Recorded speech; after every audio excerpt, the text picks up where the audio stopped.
Hello dears, നമുക്ക് നല്ലൊരു സാമ്പാർ വെക്കുന്നത് എങ്ങനെയാണെന്ന് നോക്കിയാലോ. കുക്കറിൽ കുറച്ച് പരിപ്പിട്ട് അല്പം വെള്ളവും ഉപ്പും ഇട്ട് വേവിക്കുക.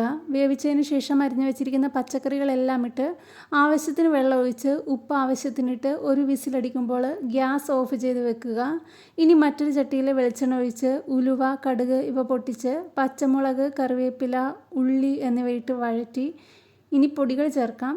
സാമ്പാർ പൊടി ഞാൻ എടുത്തിരിക്കുന്നത് ബ്രാഹ്മിൺസിൻ്റെയാണ്.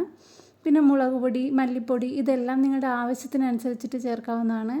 ഇനി ഇതിലേക്ക് വെണ്ടക്ക ഇടുക. ഇതിനൊരു ഈലാപ്പുണ്ട്, അതുകൊണ്ടിട്ടാണ് ഇത് സെപ്പറേറ്റ് ഈ കൂട്ടിലിട്ട് വഴറ്റിയെടുക്കുന്നത്. ഇനി ഇതിലേക്ക് പുളിവെള്ളം ഒഴിച്ചു കൊടുക്കാം. കുറച്ച് കായപ്പൊടി, കുറച്ച് ശർക്കരപ്പൊടിയും കൂടി ചേർത്ത് കൊടുക്കാം. ഇത് സാമ്പാറിൻ്റെ രുചി ഒന്നും കൂടി കൂട്ടാനായിട്ട് നല്ലതാണ്.